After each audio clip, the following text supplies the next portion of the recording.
Saudaraku, setelah pertandingan antara Persiraja Banda Aceh versus Adiaksa FC yang telah digelar beberapa waktu lalu di Stadion Hadi Murtala Lampinang, ternyata menimbulkan pelanggaran dari Komisi Disiplin PSSI.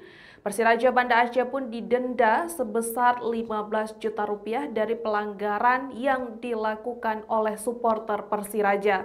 Berikut informasi selengkapnya. Saudaraku, Komisi Disiplin atau Komdis PSSI resmi menjatuhkan sanksi denda kepada klub Persiraja Banda Aceh. Tim berjuluk Laskar Rencong itu harus membayar denda sebesar 15 juta rupiah akibat ulah supporter yang melakukan pelemparan ke dalam lapangan pertandingan. Sanksi ini diputuskan dalam sidang Komdis PSSI yang digelar pada Sabtu 20 September 2025 dan diumumkan ke publik pada Kamis 25 September 2025.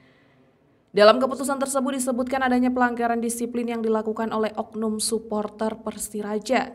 Meski demikian, pihak Komdis PSSI tidak menjelaskan secara detail jenis pelemparan yang dilemparkan ke dalam lapangan. Namun aturan PSSI menegaskan bahwa segala bentuk pelemparan dari tribun penonton dapat dianggap sebagai pelanggaran disiplin. Peristiwa ini terjadi saat laga perdana Persiraja di Pegadaian Championship 2025-2026. Dalam pertandingan tersebut, Persiraja harus menelan kekalahan tipis 2-3 dari tim tamu Adiaksa FC.